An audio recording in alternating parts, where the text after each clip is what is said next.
Good morning. Kevin Durant, you should have never left California. This Bronx sexual upset me in having to bring this teenage idiot from Wisconsin into a sports conversation. Are you really surprised the Cowboys are giving up on Ezekiel Elliott? Whoa. Hell no. Well, no one cares about baseball. Bitch, are you for real?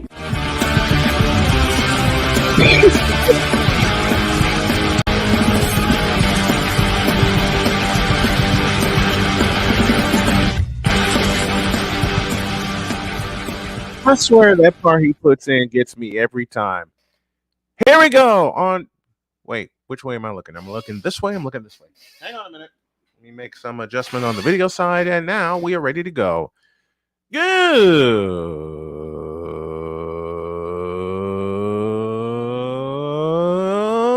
morning.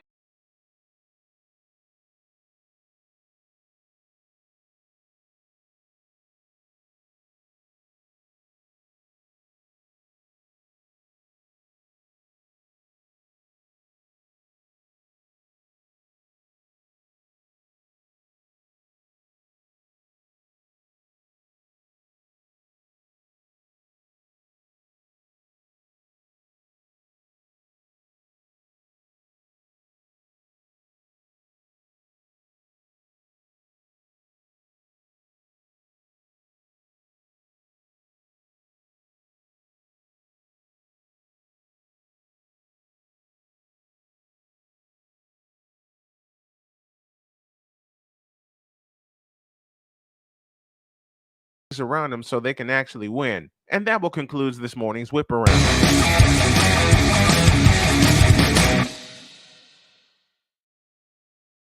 Before we go to break, let's take a peek inside the Fanatics feedback zone as Mark Ueda, I hope I said that right, says good morning. Victor Locke is in the feedback zone as well. The Godfather Dominic Williams joining us. Dominic, remind me of where you are checking in from. Remind us where you were checking in from. Victor Locke says, sadly, it needs to happen. I just don't want it to hurt the students. As much as it pains me to say this, Victor, too late, because you're talking about student athletes. Ginger Ninja is in with us this morning, says, good morning, go Red Legs, i.e. the Cincinnati Reds. Good morning to you. The triple play, in my opinion, is the ultimate sign of excellence for baseball. And in Boston's case, the ultimate sign of a running blunder. The ultimate sign of a running blunder. They're going to pay over $600 million to two guys. That's insane money. Yeah, it's insane money, but if you have it, go with it. That's all I got to say. And speaking of a contract extension, there's a certain defensive player of the year that is awaiting a contract extension. And for those of you who think, and I mean those of you who think, and think being the capitalized word in this situation, that he's not going to get his deal.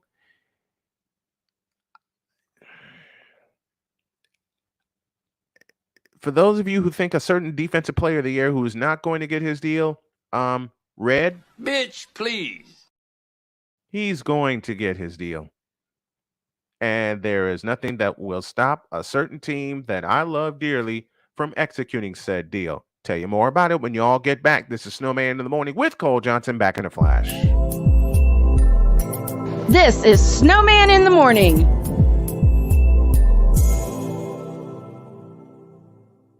CSTV will air the Big Three, and I'll call the doggone games. Ice Cube, bring your show out west, and we'll handle it. I am making a public plea right now. You want some fair coverage? CSTV will air your games, all of them, and I'll call as many as I can. We'll do a simulcast, television and radio. It's an area I know best. Television and radio. And yeah, I'm putting it all the way out there.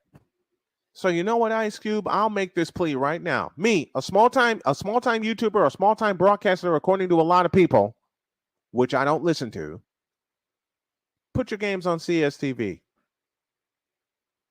Put your games on CSTV. Give us a little funding, and we'll do the rest. Where sports is the base, life and fun are the results. This is the Brian Snow Show. Your afternoons just got better with the Brian Snow Show. Weekdays, 4 p.m. Eastern. Come on aboard and enjoy the ride, folks.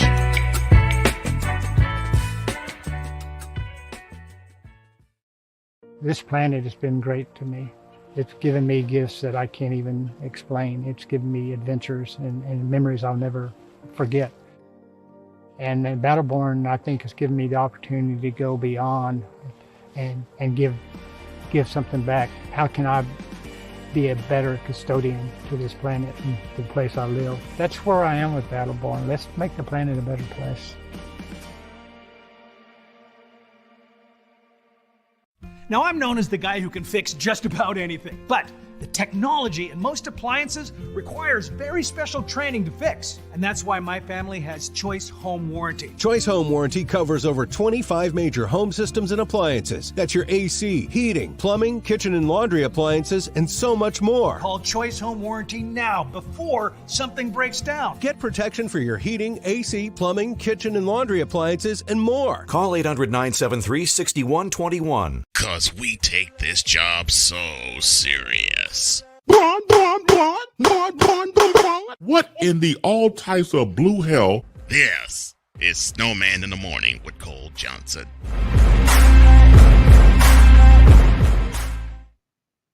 I just took a look at the slate that Cole sent me, and once again, he put together another masterpiece, especially the second hour. And if you saw the bumper that we came in on, you know what's coming. At Recruiting Giants, our mission is to connect exceptional talent with exceptional companies. We strive to provide innovative and tailored staffing solutions to help organizations build successful teams. By leveraging our expertise and extensive network of industry professionals, we aim to drive growth, foster long-term partnerships, and positively impact the success of both our clients and candidates.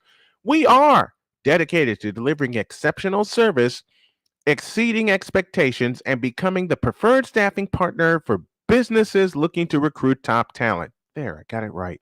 For more information, email Mark Zanetto at info@recruitinggiants.com or call 336-587-3659. That's 336-587-3659. Recruiting Giants, where talent meets opportunity. And I want to thank the man in charge, Mark Zanetto, for being a sponsor of this here program. Now, speaking of program, I looked one segment ahead. I am so sorry. I looked one segment ahead. It's the Battle of the Bay in baseball. Wearing Oakland green and gold and Giants orange and black, thousands of fans from both sides stood together to protest the Athletics' planned move to Las Vegas during San Francisco's 2-1 victory over the Athletics Tuesday night. Mike Yastrzemski hit a go-ahead double in the bottom of the eighth after J.J. Bleday tied it on the single in the top half of the inning against Tyler Rogers. Giants starter Alex Cobb struck out 9 over 6 innings as the Giants took the Bay Bridge Series opener to snap. I can't talk this morning. To snap a 6-game losing streak. The game drew a sellout crowd of 40,014 on a night furious A's fans handed out black Cell t-shirts and Unite the Bay posters to their San Francisco counterparts to include Giant supporters in their efforts to keep the team from moving to Las Vegas as planned. Fans for both sides chanted "Sell the team" in the 5th inning as a message to A's owner John Fisher. Then more cheers of "Stay in Oakland" followed. The chants came complete with horns being played from some fans in unison. Well, John Fisher, I hope, did I get the name right? Yes. I hope that gives you the message. Don't go to Vegas. Don't go to Vegas. You're making money. Listen, you may not be making money hand over fist this year, but I think you got enough in the chamber to keep the team in Northern California and keep the rivalry of the A's and the Giants alive. I don't want to see the Oakland Athletics, as sorry as they are this year, become victims the same way the Seattle Supersonics did, the same way the Houston Oilers did, the same way the St. Louis Cardinals did. gut the team, sell the team, relocate, and you think things will be better. Things are not going to be better in Las Vegas. Just ask the Raiders. I may be a traditionalist and I may be old and I may be old school, but if the A's move to Las Vegas, then the city of Oakland, as well as the A's themselves, are taking a big, fat, massive...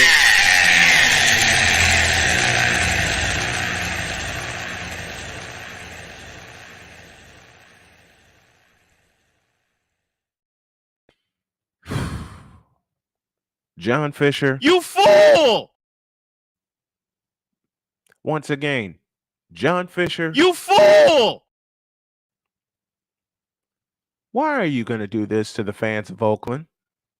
Why are you going to do this to fans that have been fans of the Oakland Athletics for many years? Are you just going to throw the history of the Bash Brothers away? Are you just going to throw the history of Gene Tennis, Raleigh Fingers, Sal Bando, two players of Vida Blue, two players that are honored on the A's patch, by the way?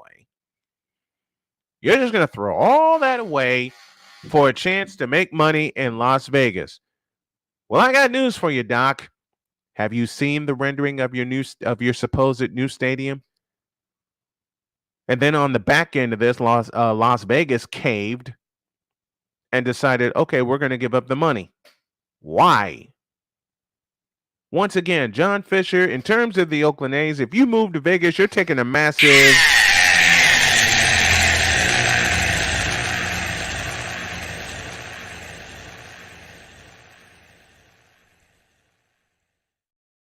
Yeah, that's better. I had to adjust my chair.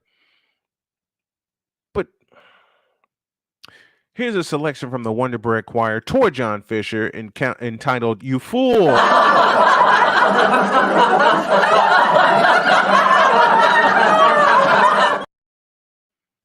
This is foolish, this is sick, and this is stupid. Hang tight a minute. Oh, wrong side. Okay. Now that we got that situated, this is absolutely stupid because I know you want to make money hand over fist, but have you ever thought about the fact that you could easily find a place in Oakland to build a new stadium? Because the Coliseum is going to ruins, just like FedEx Field in Washington. I get that you need a new stadium. I get that you want a new stadium, but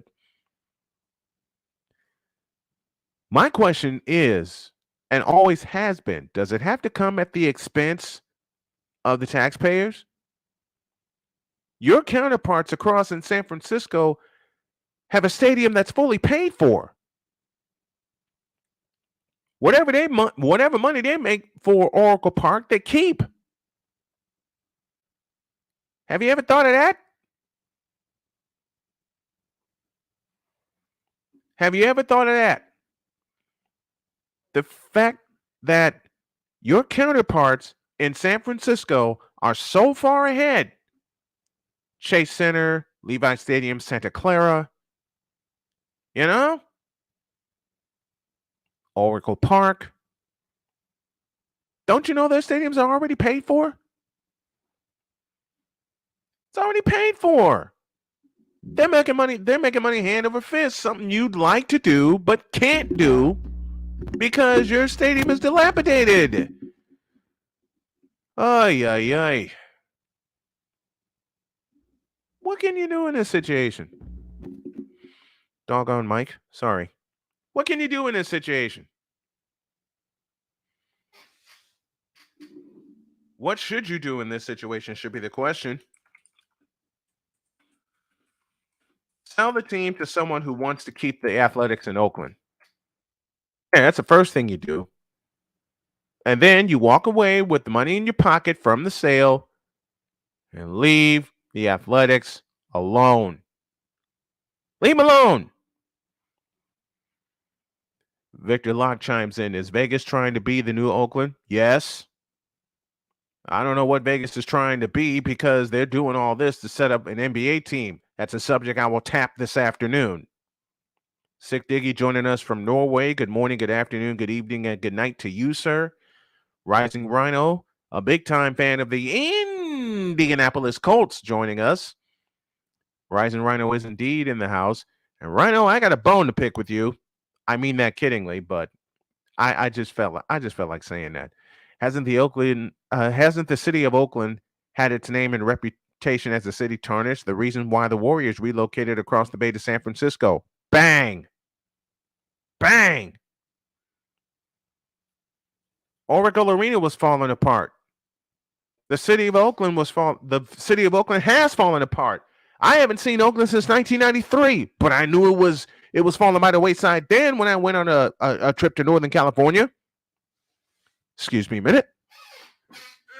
Okay. I got to get some better studio lights, and I got to have a better command of this camera here in front of me, which I will. I'm working on it. You know, we can revitalize the city of Oakland. A new stadium. Fully paid for by the Athletics. Hell, you want to really do this right? Bring in some money from not only to lure the Athletics, but as crazy as this sounds, bring some money in to lure the Raiders back home. I know they don't want to because of the big giant Death Star that cost them $1 billion. $1 billion. Tell me, how the hell are they going to pay for it?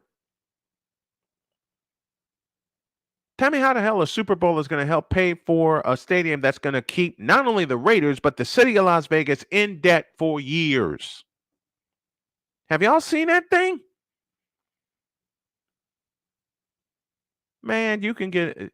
Listen, if it were me, I would say I own the Oakland Athletics and I need a new stadium and I'll pay for it. Find me a place. Where people can come together and we can rebuild the city of Oakland.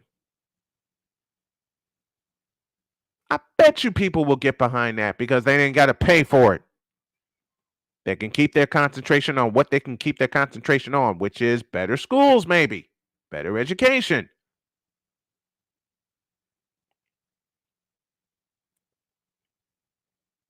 But I think that alone will revitalize the city of Oakland and the East Bay.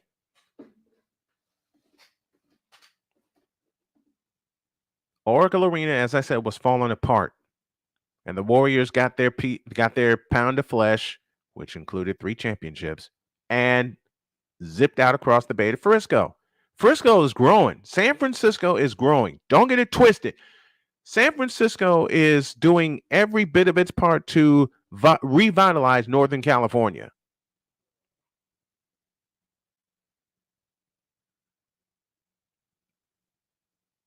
It's doing its part to revitalize the Silicon Valley and Northern California. Why can't Oakland do the same? You know how much you could get? Listen, you know how much you could bring in with a new stadium and how much people would love to see it? You'd sell all your season tickets out in a heartbeat. And you can also use part of that to stockpile your talent. Because that's what the fans want to see. They want to see some talent, man. And there hasn't been in Oakland for a couple of years.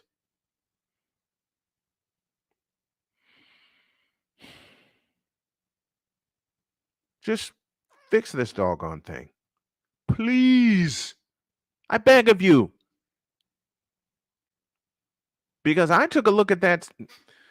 You know what? We're going to do some live research on the air, and y'all are coming along with me for the ride. Because I want to take a look and describe the stadium plans they have for the Las Vegas A's.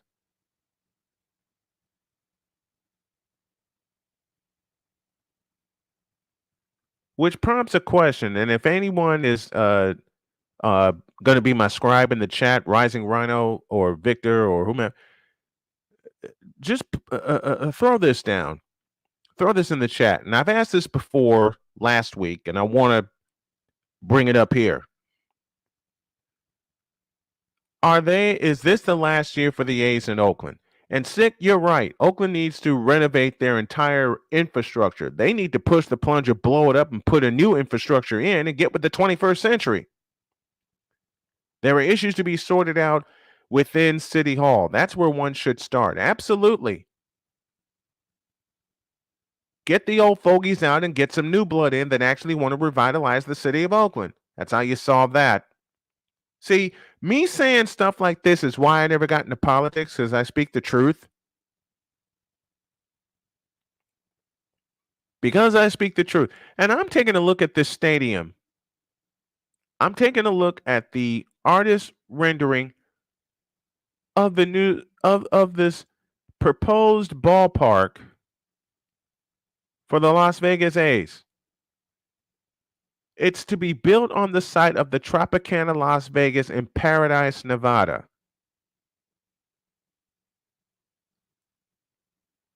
What? I'm looking at this thing right now. That's why I'm looking over here to my left. This joint sucks. I'm taking a look at the renderings right now, and they have the nerve to keep the color of the Oakland A's. Really?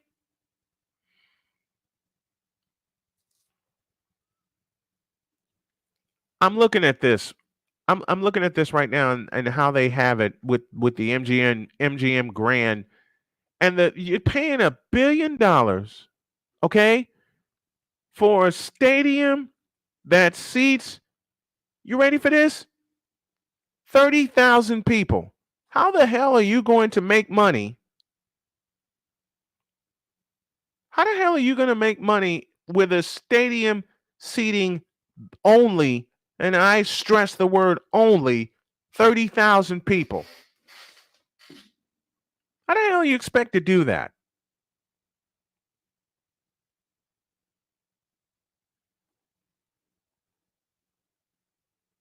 And then you got this halo on top of this thing. Why? Why? Why is that there? Anybody who has seen the renderings, and I know these are renderings. Yeah, $12 hot dogs and $24 beers. Yeah, I know. Yeah, I know. That's probably how they're going to recoup their money. You're going to price fans out of that joint before you get them in the joint. I'll say it again. You're going to price fans out of that stadium before you even get them in the stadium. I know the concession prices are going to be ridiculous. Hell, I know they're going to be ridiculous all over Major League Baseball. And I really know they're going to be ridiculous in the NFL.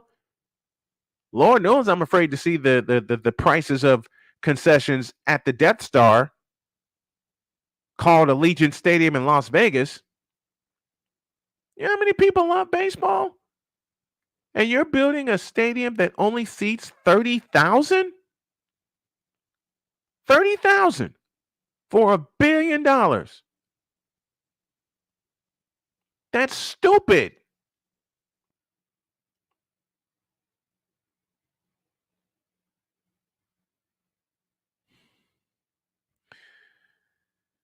Yeah, same thing with the tiny stadium that they used in Vegas for the XFL. Yeah, they took a baseball stadium and converted it into a football stadium that could barely seat 6,000 to 7,000 for a football game. And they already got football and lots of it in Vegas with the Raiders. Have y'all?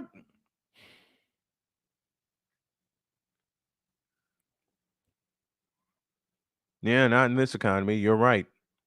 You're right, Neymar. People would rather watch games at a sports bar or at home if they have the MLB Pass and MLB Network or MLB.TV, which is what I have. Yeah. This is a stupid move. This is a sad move. This is a money grab, and it's going to backfire should the A's pull the trigger. And there's word now that the stadium won't even be ready by 2027. Now what? What are you gonna do? Play your games on campus at Nevada, Las Vegas? Caramba.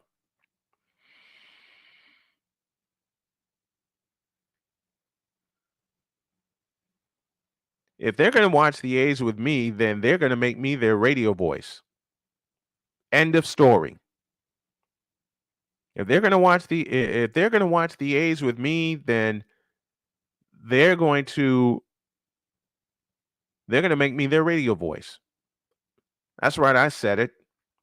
I'm putting it out there. Back in a minute. This is Snowman in the Morning.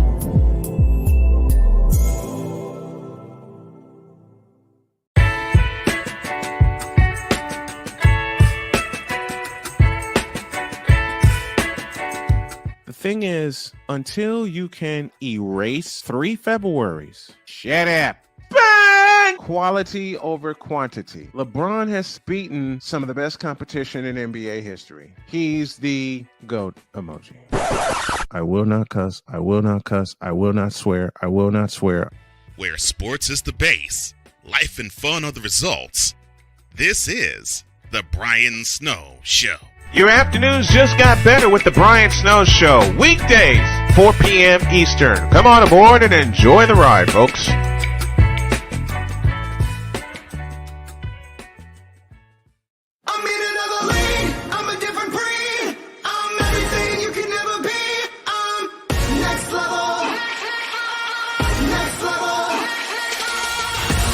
Thursday nights are wrestling night on CSTV. Tune in every Thursday night at 7 p.m. Pacific to see all the amazing Next Level Pro Wrestling stars on Thursday Night Throwdown on CSTVNow.com and the CSTV app on your Roku device.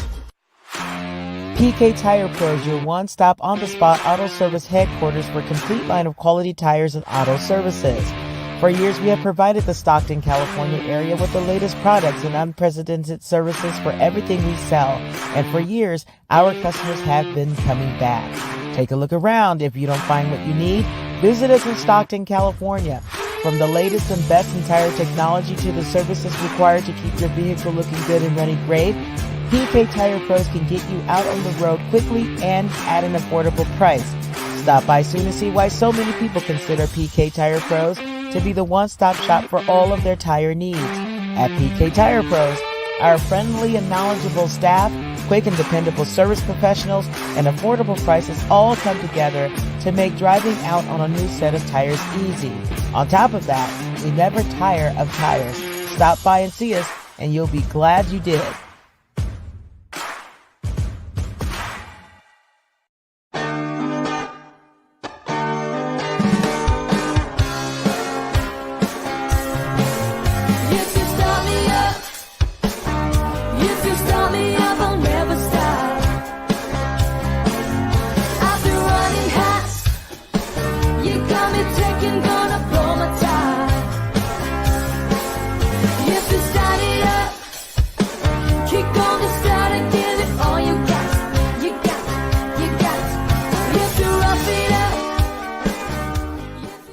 Because we take this job so serious. The f*** is that?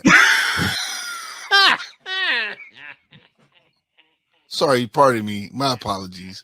What in the all types of blue hell? This is Snowman in the Morning with Cole Johnson.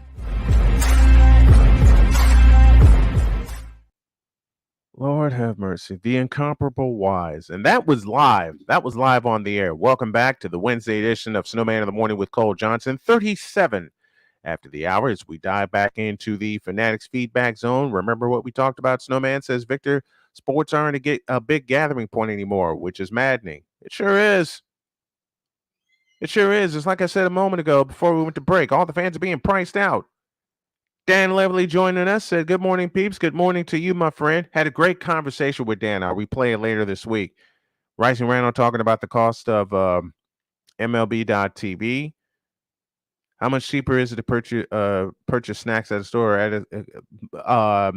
Insanely cheaper at a store compared to a concession stand. Insanely cheaper. Speaking of cheap, the 49ers are not going to be cheap. Nick Bosa is holding out, waiting on a new extension. The NFL, the reigning NFL Defensive Player of the Year, is not expected to report to San Francisco 49ers training camp while he awaits a new contract extension that could become the new league record for a pass rusher. General Manager John Lynch and Kyle Shanahan said Tuesday they do not expect Bosa to work out during training camp until a new deal is reached. Lynch did express optimism about a Bosa deal, adding that he's been in communication with Bosa's agent, Brian Arialt, throughout the negotiation process.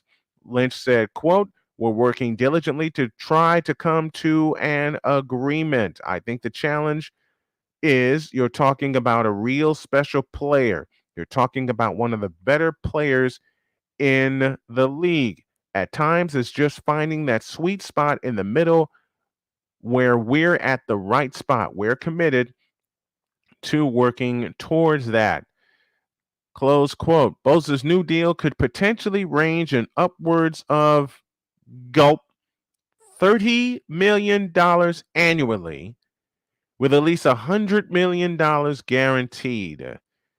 Bosa, who led the NFL with 18.5 sacks last season and 21 tackles for loss in 2021, won Defensive Rookie of the Year honors in 2019.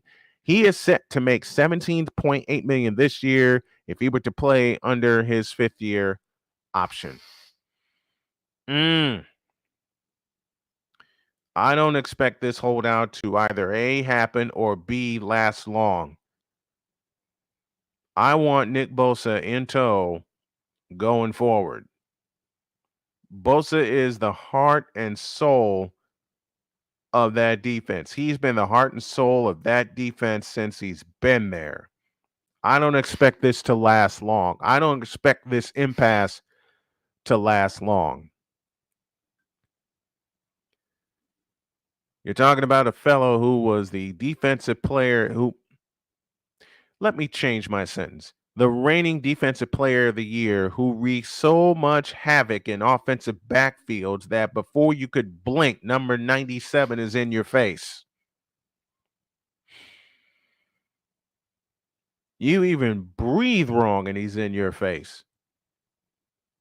And last season, he led the league with 18.5 sacks. I predicted he'd get 20. He'll get 20. I predicted that he would get 20. Came up short on that, but hey. He got 18. That's enough. That's enough. Playmaker's blog, to borrow his voice, another holdout. Hey. But this one won't last long. I don't think this one will last long. Dan Levely says Bosa is the heart and soul of that defense. Don't cheap out on the wrong player. Yeah, exactly. Exactly. I think with the extension they have for Nick Bosa in mind, with what they have for the extension for Nick Bosa in mind, this is why 3 years ago they were able to send DeForest Buckner packing. Because they have a young talent there now on that side of the line by the name of Javon Kinlaw, and you have a Justin Case player by the name of Javon Hargrave, and I don't want to say he's a Justin Case player because he signed a 4-year, $87 million contract with the 49ers. But they want Bosa in tow. They want Bosa in tow. He's worth every bit of whatever extension he signs. Every bit of it. Since he has been in San Francisco, since he was drafted by the 49ers with the number 2 overall pick, he has been every bit of the man. The only year that he's missed was 2020, and that was due to an injury. Other than that, he's been there, he's been available, and he's been an absolute terror on offenses. An absolute terror.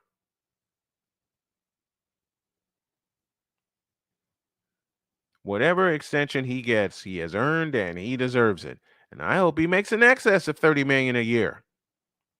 He's earned it.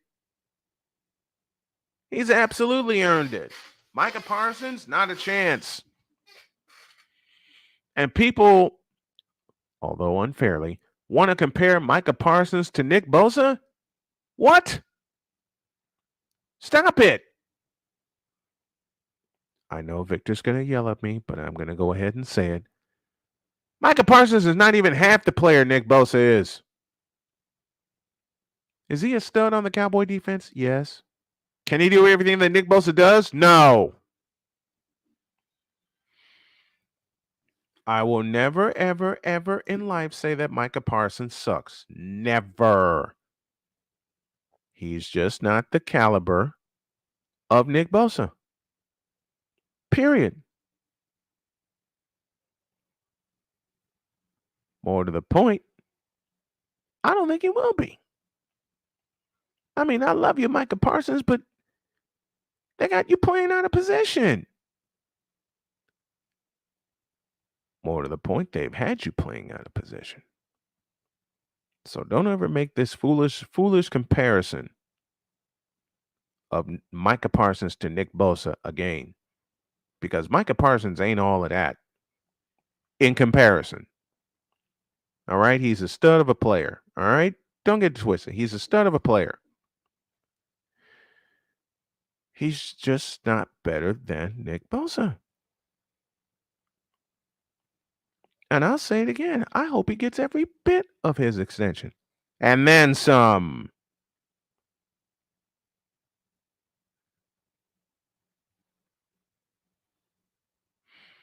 Now, I know I'm going to spark a war. And I don't care.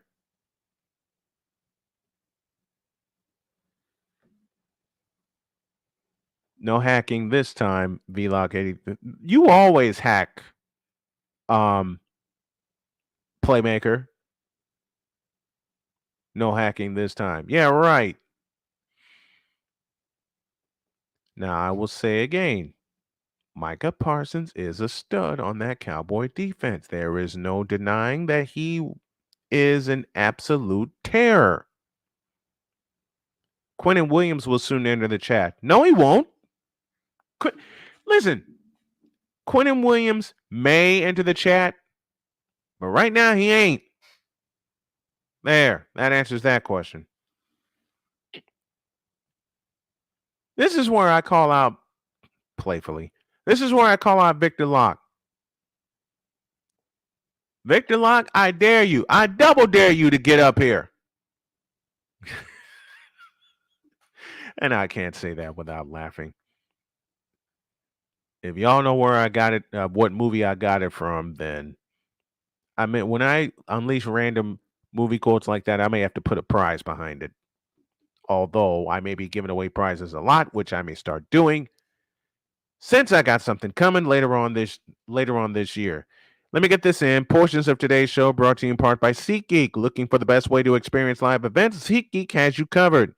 With just a few taps on your phone, you can find the best seats for concerts, sports, theater, and more. Don't miss out on unforgettable moments. Download the SeatGeek app today and get ready for an experience like no other. Each ticket is vetted for authenticity and ranked. I knew I'd blow that. And ranked on a 1 to 10 scale. And right now, if you use the code Snowman Multimedia, note the change, you will get $20 off of your first purchase. That's only through the power of SeatGeek, where fans can fan. You got my Irish up, Snowman. Quentin's gonna enter the chat. Y'all gonna know this season. Ryan McCoffey, I love you, but no. Just plain no. Just plain no. I hate saying it the way that I'm saying it, but no. I don't trust Quentin Williams to stay healthy.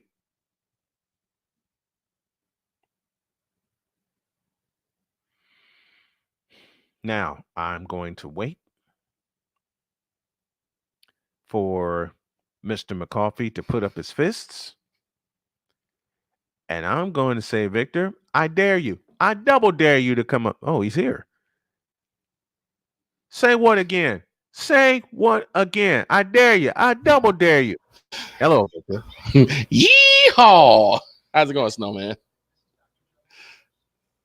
I'm going to say something that's going to tick off a Cowboy fan who's currently on the line with me. Victor joining us on the Invader Coffee guest line.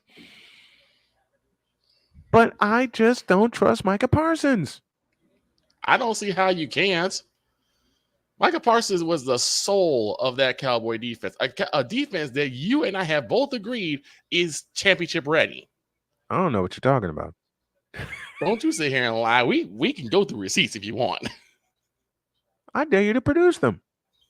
Right after the divisional round, you said that the defense of the Dallas Cowboys is championship ready. I did say that. I did say that. Now, and I'll stick to that. Now, the offense, however, well,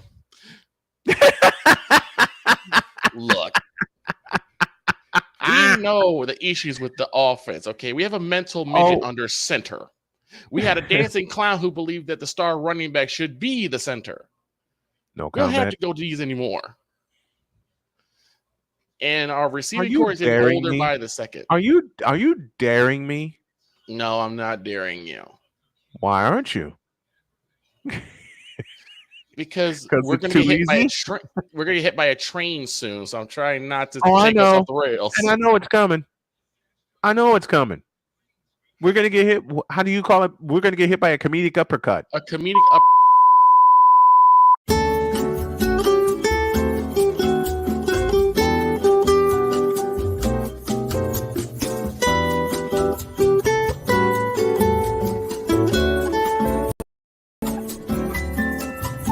Experiencing technical difficulties, please stand by. The host needs to collect himself for a moment or two. Please stand by. The host simply can't believe how people can be such dolts and idiots. Please stand by. We now return you to your regularly scheduled programming, already in progress.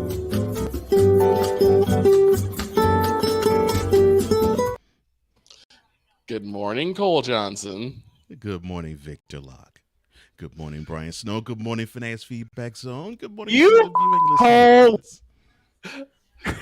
Me? You know what? I called. Don't you even start with me, Cole Johnson. Excuse the man me, in charge of Cole Sports. With the C. Called it. Wait. Victor predicted it was coming, and then all of a sudden, I see the no signal, and we get hit with another tiger uppercut from him. Yeah. And you know what? This is how I try to pay Cole back, knowing I can't. You fool! I can't pay him back for that. Yes, I know Victor produced a receipt of something I actually did say about the Cowboys' defense being studs and Micah Parsons being the leader of that defense. But I look, let me just lay this all the way out here. I kind of baited Cole into, I baited Victor into coming up here because I was kind of messing with him. Okay, yeah, I do see Cowboys, but I don't see Micah Parsons or a defense mentioned. Oh, Lord have mercy. Are you going to hit us with the train again? I should have. Listen, I stuck to task, okay? Victor started this. That's for this morning. This. What? Here it comes. It's for yesterday afternoon. Oh.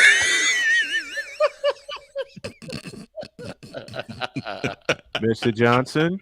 Wow. I say this with a smile on my face and a song in my heart from Pops, because I know you've heard my next sentence from your dad. Mm-hmm. I had to do. I'm sure you had a lot of stuff to do. I'm positive you did.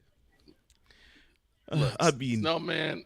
I come up with this slate. The following is a public service announcement from Wise El Jefe. Boston. This has been a public service announcement from Wise El Jefe. Listen, I apologize. To the brain of the person who is in I front of the apologized camera. 100,000 times over. Apparently, I had to put a 1 behind it and make it 100,001. Yeah. Because, well, Cole is my EP, and I have to obey what he does. But yesterday, I couldn't help it. Yesterday, I had. Do you want to see the tracks I put around this house? Oh, right. Listen, Go ahead. I mean this very playfully. As Jody's off the rest of the week, I can mess with her. She came home and I got yelled at. Oh, I'm sure. Well, look, I understand. Look, I'm married. I understand. Sometimes you get a chance to have free reign and do things, and then when your missus says something, everything else has to shut down in lieu of making your better half happy. Oh my I gosh! Get that. Oh my god! I get that. As Martin would say, we here. I get that. Hey, salute to you on that one, okay? It's just I was like, I put all my time and energy into these. And you say that with a listen. You're about to say your next set of sentences with a 2-foot smile on your face. Shut up. And I mean, I do it with the sincere care of the talent and the sincere care. A selection from the Wonder Bread Choir entitled "You Trippin'."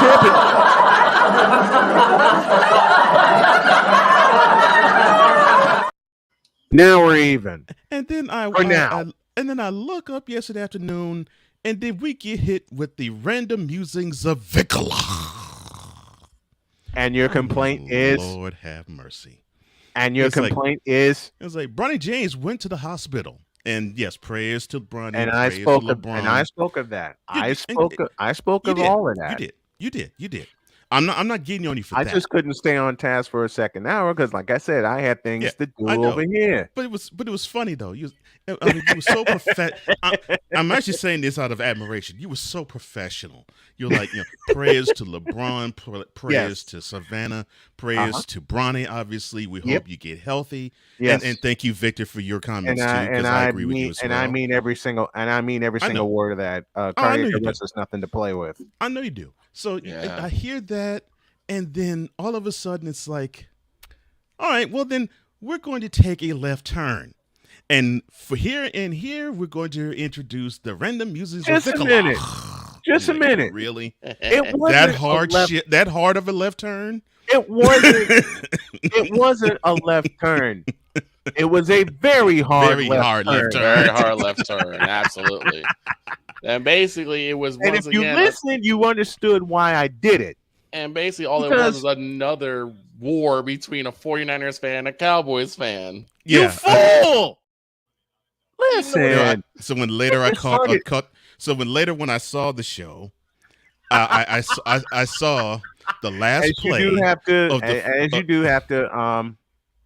have to check in and check out the shows. I know. It's like, I know. And as you said, Victor, on cue, last play of the Cowboys vs 49ers divisional round of this past January, when we see Ezekiel Elliott for the 1 millionth time getting pushed over by Dre Greenlaw. I'm like, 15 seconds. 15 seconds. Victor, this is why I really feel for you.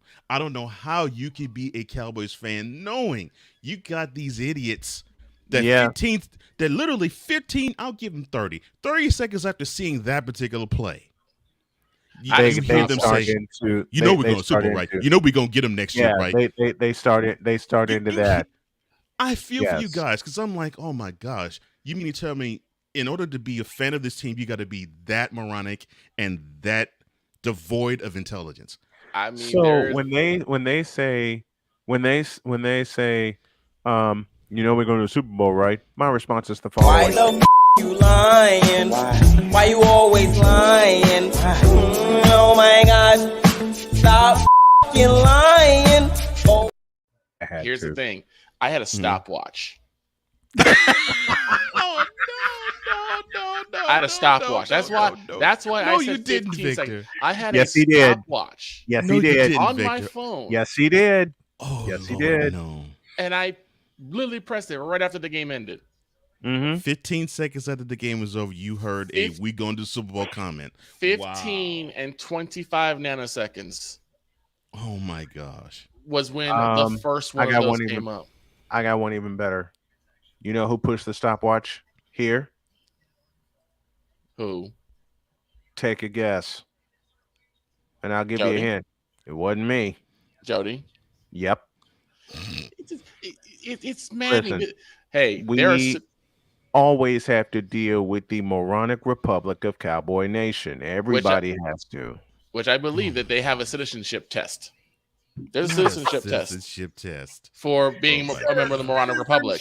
It's ridiculous, man. Okay. Wow. So before, yeah, I can't believe all right. We're going to dive into this rabbit hole really quick. What is on this citizenship test to be a member of the Moronic Republic of Cowboy Nation? And while you're answering that question, there's a couple clips I'm going to get ready. Go ahead, sir. So first and foremost is a vision test. Basically, the vision test is, can you see the game in front of you? If the answer is no, you go on to the next round. Which for most Cowboys fan, that would be a no. Yeah. Yes. The other thing is, do you understand the rule book of the NFL or basic rules of football? No. You go on to the next round. Okay. You know what I'm seeing, Victor? You know what I'm seeing when you do those first two questions? You know that Cole found something. He found something. No. I don't know what. He found some. Oh, Lord. Now this makes me afraid for the second hour. Here's another one. Totally makes me afraid for the second hour. Here's another one. Oh, no. What is more important, championships or Jarrell's next interview? If the answer is Jarrell's next interview, you become a citizen. The thing is, the three conditions of being a member of the Moronic Republic of Cowboys Nation is: 1, you are blind to what you are seeing in front of you. Yes. 2, you blindly support the team no matter what stupid things they do. Uh-huh. And number 3, everyone is against you because you're so good at playing football. Despite everything showing you the contrary. Dear. Oh, dear. I mean, you've seen a Snowman. Yes, I have. I have. This is my aggravation with other Cowboys fans. Your aggravation. Well, I'm not a Cowboy fan, but I can empathize solely where you are coming from, sir. I've done so for a while. And the really crazy part is that look at Playmaker. Look at what Playmaker said. I got to put this comment up. Time to go. Cole is in mad scientist mood. Oh, dear. If he jumps off like that immediately, he's cooking. He's cooking. Yeah. Yeah. It is. That frightens me. I don't get it. I don't get it. And I don't want to get it. I'm pretty sure everyone has had that group of your fan base that just makes you shake your head. I'm pretty sure everyone has had that group of fans. As much as I like to bring up the catch from 82 or Steve Young beating the Cowboys in 94, I'm not blind. Right. I go off of what I see. I don't reference Colin Cowherd often, but I'll do it here. I go off what my eyes tell me. Because unlike some people that I know that I'm going to eviscerate in the next hour, given what I just clicked on. Oh, no. I was wondering if we were going to touch on that, considering what happened yesterday. But then again, it's not dealing with him. It's dealing with them. Oh, boy. Oh, boy. Oh, boy. And again, we head into hour 2 off the frickin' rails. Yeah. With Victor and with Cole and the Fanatics Feedback Zone, Snowman is back in 4.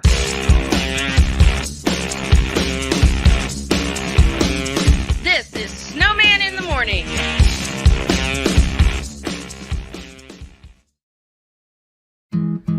Where did the time go? I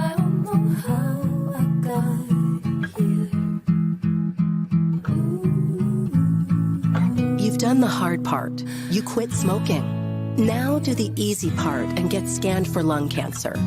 If you smoked, you may still be at risk, but early detection could save your life. Talk to your doctor and learn more at savedbythescan.org. If you're talking, they will hear you. We all want our kids to grow up safe and healthy, so we show them how. And we tell them with honest conversations that let them know what we expect. Not just one time, but every chance we get. That's especially important when it comes to alcohol and other drugs. Kids not only need to know the dangers and how to avoid them, they need to hear it often from you. And when it comes to pain medications, opioids, they need to know that they should never be taken without a prescription and never shared with friends or family. It's dangerous and illegal. So talk with your kids and guide them through the challenges of growing up safe and healthy. Because when you talk, they hear you. For more information about talking with your kids about underage use of alcohol and other drugs, visit underagedrinking.samhsa.gov. So talk, they hear you. You can do it if you try. He was only 58 years old when he passed away. That outcome could have been different. Colorado happens to be one of the worst states for radon levels. It's in our ground, and it seeps up. The more you breathe radon, the more chance you have of DNA being hit and the cell mutated. The EPA estimates 22,000 lung cancer deaths a year caused by radon.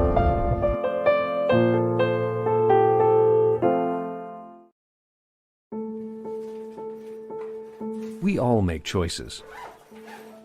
When it comes to alcohol, kids make choices whether to drink or not. Bye, Dad. Bye-bye. Remember, I'm going to Alex's party tonight and sleeping over. Have fun. Hey, have a seat for a second. Remind me about that party again? Alex is just... And adults make choices whether to talk about it. That's true of parents and every other trusted adult in a kid's life. Kids want to know our expectations when it comes to alcohol and other drugs. They want guidance and honest answers to their questions. And it makes a difference when the message is consistent and part of everyday conversations. So talk with your kids and help lead them on a positive path. Because when you talk, they hear you. For more information about talking with your kids about underage use of alcohol and other drugs, visit underagedrinking.samhsa.gov.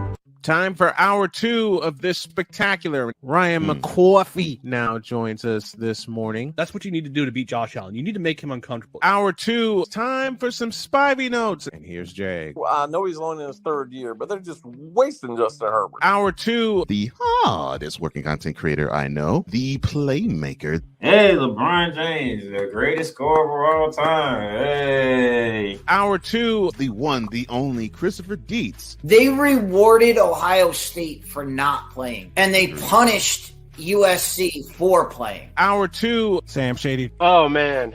It's been a roller coaster ride if you were a Philadelphia Stars fan. Hour two, that's Big Ben, the man in charge of the BS3 network. And if I see Kurt 2 Chainz Cousins out. Hour two, Chris Bay's joining us. Oh my God! Oh, this game! Oh, way to go, Sammy! Hour two was El. Oh man, I thought I missed it. What in the all types of blue hell? Time for hour two of this spectacular, and it starts right now.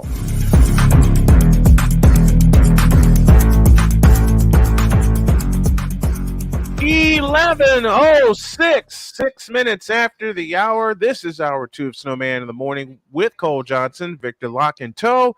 We're presented by Fanatics. Looking for the ultimate gear and apparel to show your team pride? Look no further than Fanatics, the #1 destination for sports enthusiasts. Visit snowmanmultimediasports.com/fanatics today and shop a wide selection of unofficially licensed merchandise from your favorite teams. From jerseys to hats, accessories to collectibles, Fanatics has it all. Don't miss out on the chance to elevate your game day experience. Head over to snowmanmultimediasports.com/fanatics now and gear up like a true fan with Fanatics, officially licensed everything. I want to welcome those of you listening on WIRU-DB in my hometown of Chicago.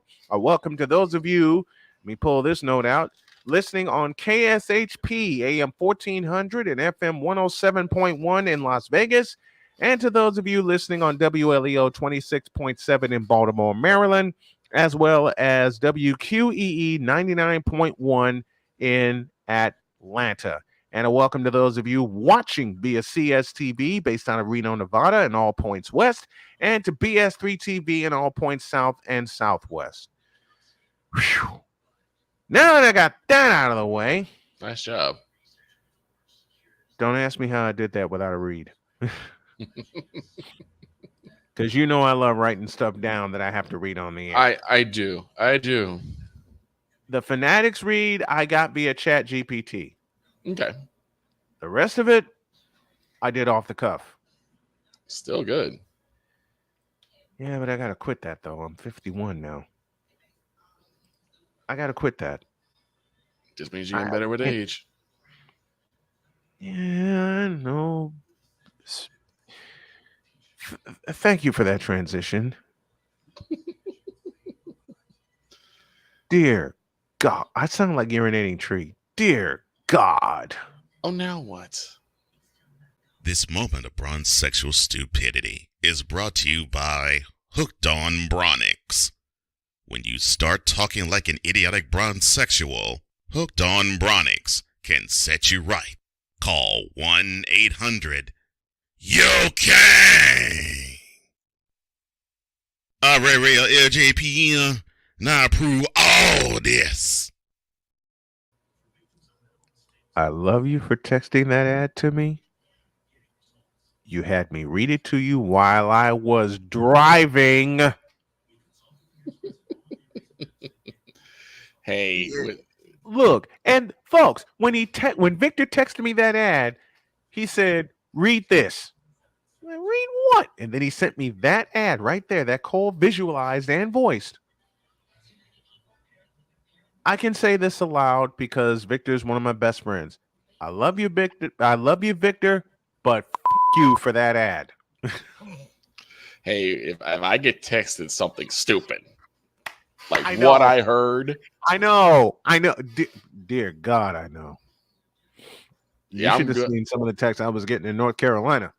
Oh my God. From these same kind of people. Speaking of these people, I get to sit in for this one. Nice. Yes. You're riding shotgun and ain't a damn thing you can do about it. Well, I'm not going nowhere. You better not. I need you for this one. Because, yes, LeBron, it is you. It has always been you. It always will be you. Forever and ever. Amen. Dear God. Here we go. This Braun Session Confession is brought to you by Braun Joy Juice. Braun Joy Juice. The ultimate joy juice of Braun sexuals worldwide. Made with 100% organic seal milk.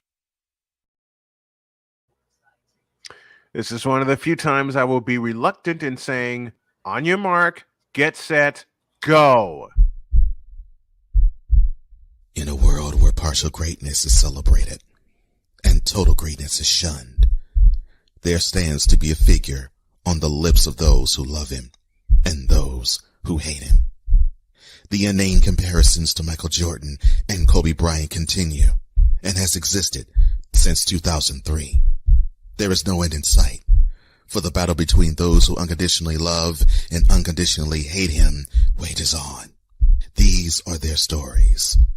Welcome to the Bronzexual Confessions. Gosh, I love my man Sick Diggy. Fit like appears thanks to Bum Leg Orthopedics. Oh my leg, oh my leg, oh my leg.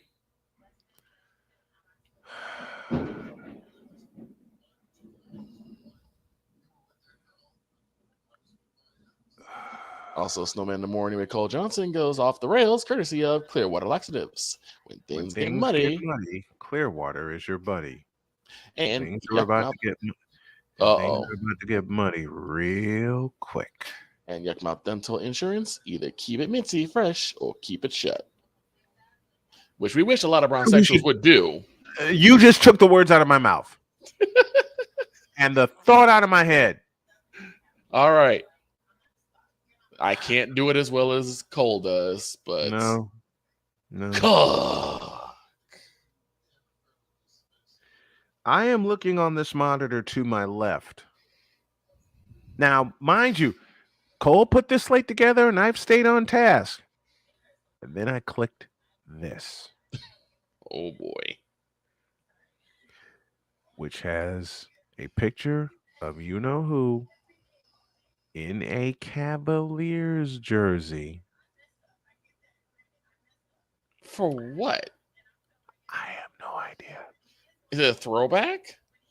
I don't know. Oh boy. The picture. Okay. Okay. First of all, let me call out the. Give me this button. First of all, let me call out the soul who wrote this.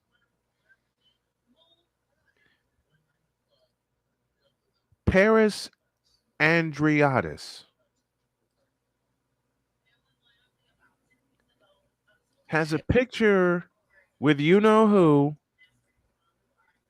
and the following following caption. LeBron is the most clutch player in NBA history. Does that man work at Lids? Because that's a whole lot of cap.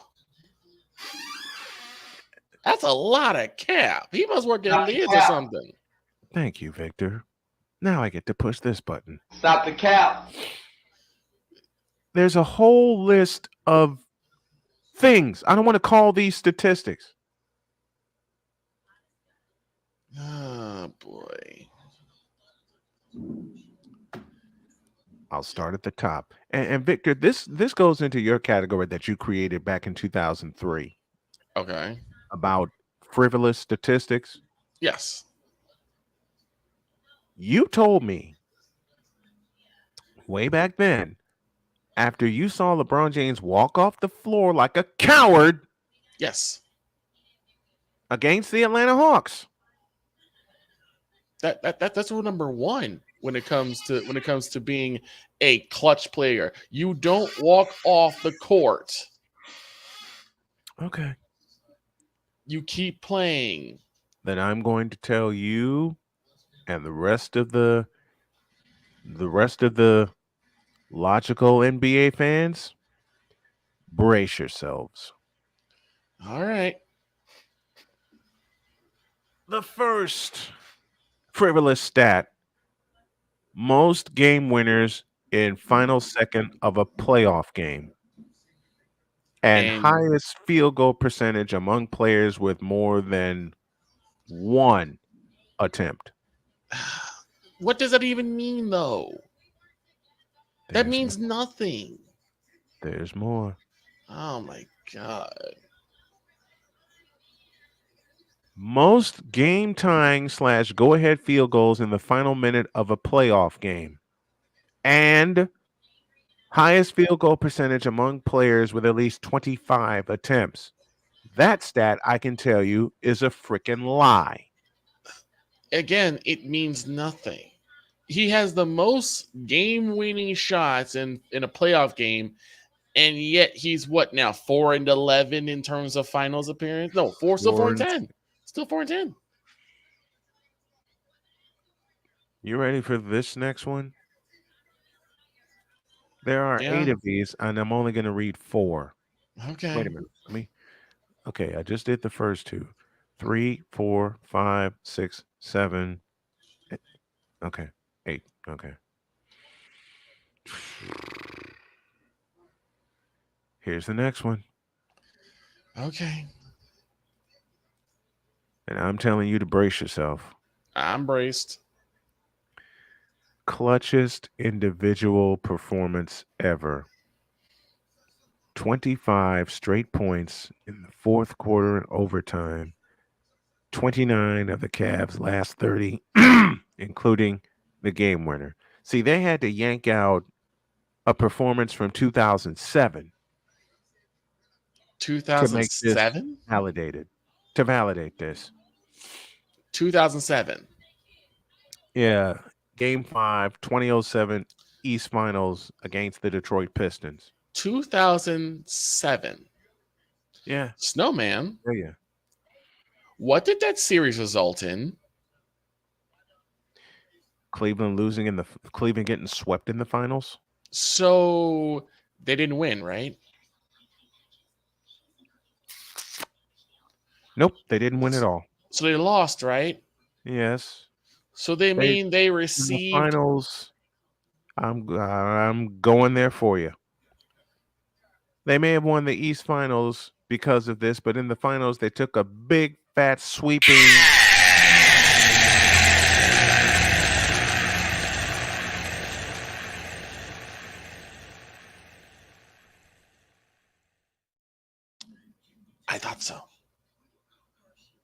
I thought so. This is I'll the slip problem. off track for a moment. Who actually believes LeBron is the most clutch player of all time? I had to give you that one.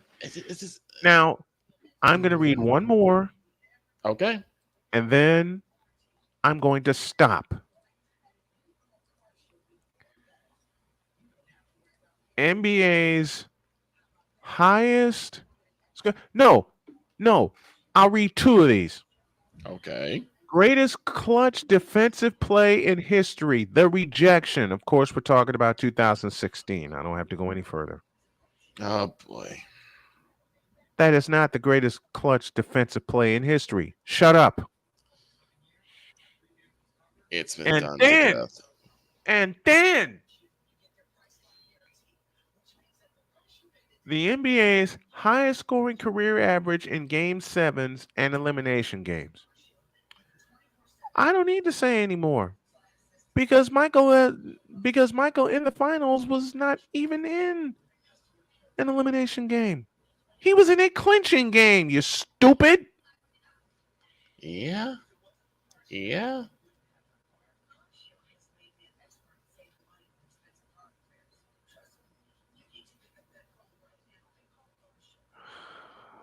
Jesus. And he got bodied up by J.J. Barea. Yeah. 2011.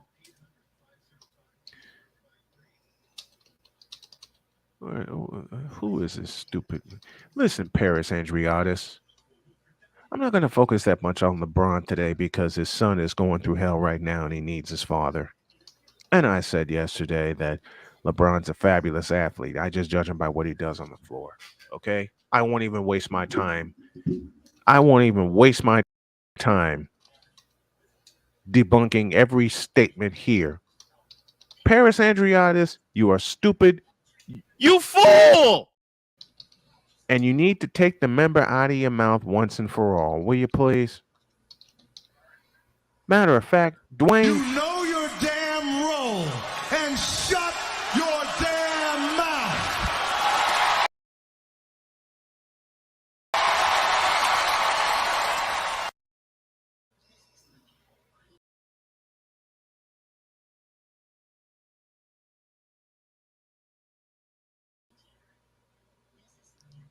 Get the hell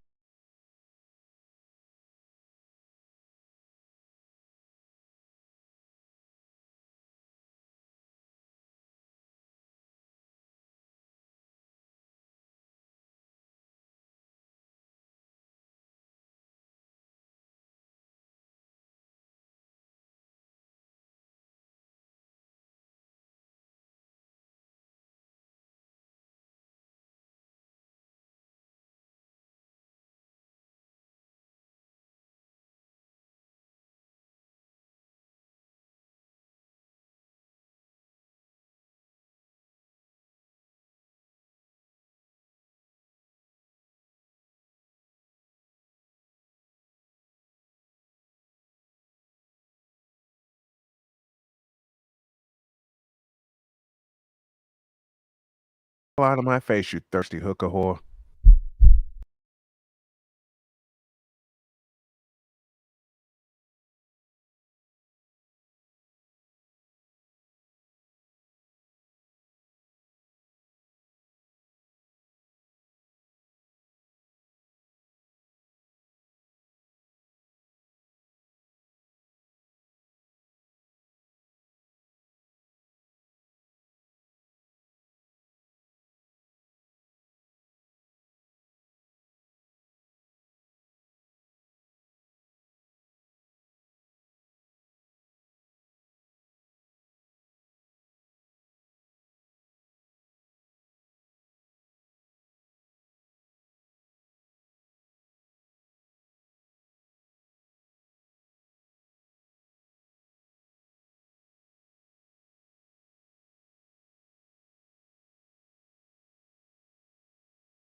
frankincense flies completely out the window, while purple and yellow glasses are donned, rises a figure who encourages ridiculous, undying loyalty.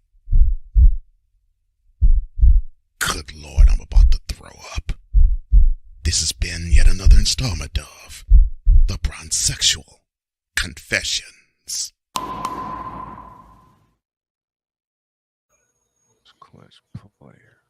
I just don't get it. My question is, which one is worse, the Bronzexuals or the Moronic Republic? Because I say it's a tie, but I say I'm going to a break. I'll be back. This is Snowman in the Morning.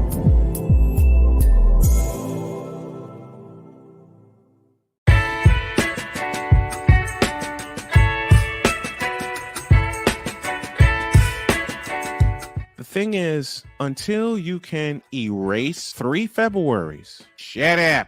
Bang! Quality over quantity. LeBron has beaten some of the best competition in NBA history. He's the GOAT emoji. I will not cuss. I will not cuss. I will not swear. I will not swear. Where sports is the base, life and fun are the results. This is the Brian Snow Show. Your afternoons just got better with the Brian Snow Show. Weekdays, 4 p.m. Eastern. Come on aboard and enjoy the ride, folks.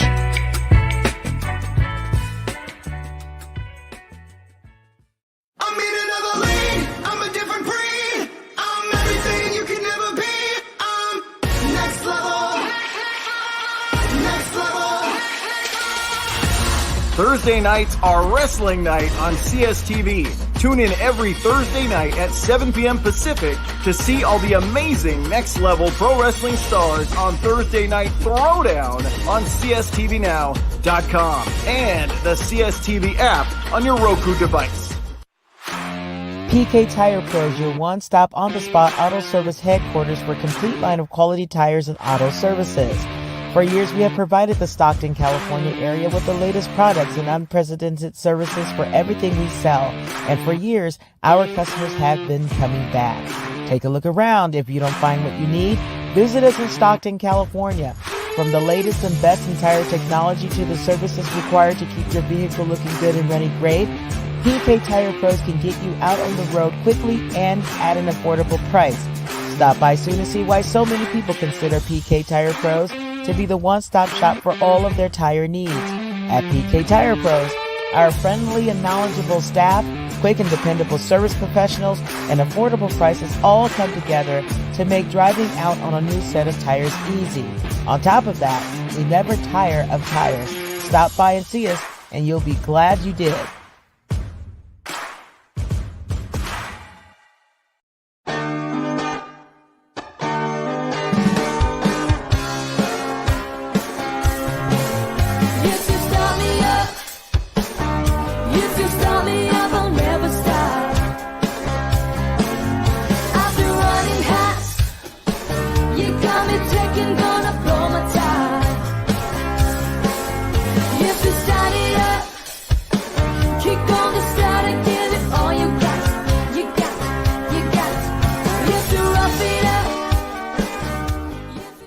Because we take this job so serious. The f*** is that? Sorry, pardon me. My apologies. What in the all types of blue hell? This is Snowman in the Morning with Cole Johnson. Indeed it is. And it's presented by Invader Coffee. Ready to upgrade your coffee game? Prepare for an invasion of flavor with Invader Coffee. It's the caffeinated elixir that fuels champions. I messed up again. The blend that pushes boundaries. Speaking of which, we have someone pushing our boundaries, but I'll get to him in a minute. Whether you're battling deadlines or exploring doggone it, uncharted territories, Invader Coffee has your back. Join the invasion at invadercoffee.com and taste the difference for yourself. Use the code Snowman for 15% off of your first order. And thank you to Ryan McCoffey for getting me hooked on Invader Coffee. I have the Mexican chocolate blend here in front of me. And I got Cole Johnson to my right. Now, he gave me 2 gems. Cole gave me 2 gems remaining on the schedule. Okay. I'm going to do something you've known me to do, Victor. And that is? I'm going to put them together. Okay. I will say this. After what you said earlier in that confession, Wise echoed my sentiment immediately. And that is? What you put in as a bumper. Wise echoed my sentiment. Oh, yes. Yes. Cole, play that particular bumper, if you would, please, kind sir. The Wise special. You're kind of muted, dude. Yeah, you might be muted, Cole. Thank you. I appreciate it, Vic. So wait. So you got a new mic. Actually, I've had this for about a month or so. Yeah. You got a new mic. Mm-hmm. You rat? No, I'm kidding. What's the brand of that? Audio Technica. Nice.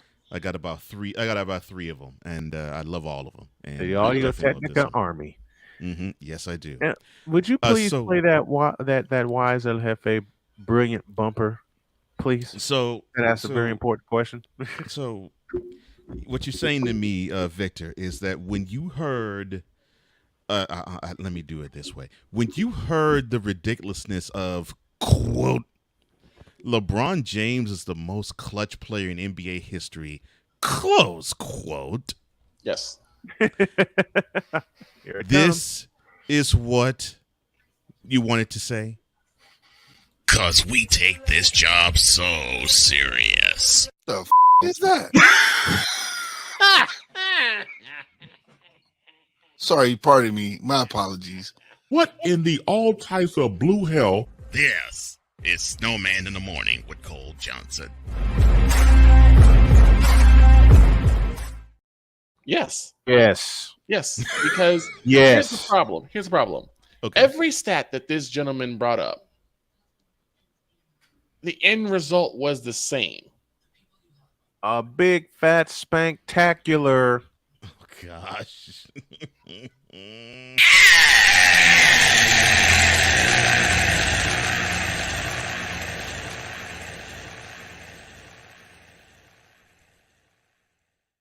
Exactly. I just realized I mispronounced that.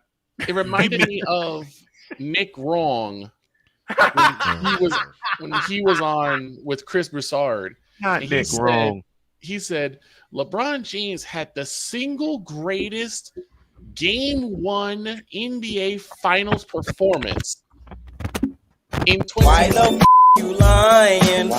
Why you always lying? Yeah. And he said in 2018, I said, wait. I had to check. 2018, didn't the Lakers get swept? 2018. No, it wasn't the Lakers. It was the Cavs. But the Cavs. Yes, it's 2018. It was the Cleveland Cadavers. LeBron scored 51 points in Game 1, 49 of them in regulation. Yes. But that game ended in a 10-point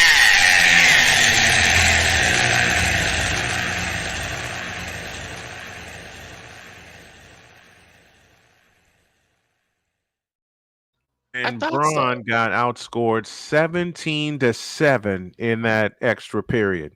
So my question, so that's what I'm like, how do these individuals, how do they do this? Oh, and for those who are unaware as to that particular game, Game 1, 2008 NBA Finals, yeah, you remember that hideous suit that LeBron had everyone wear, that hideous beast of a suit. Yeah, where everybody had to wear shorts with the suit. Oh, yes, boy. And everything seemed to be ridiculously schoolboyish there. And then when LeBron was sick in the post game press conference of fielding another question, just like a hot mama, he got up, he grabbed his attaché case, and he sashayed his behind out of the press room. That attaché case. Cole and I talked about this on the air. Of course he did. It's And just I asked it, and Cole and I talked about this after it happened. I was living in Dayton, Ohio at the time, and I went on the next day, and I was at Panera in Dayton. Cole and I talked about this, and we talked about that very attaché case.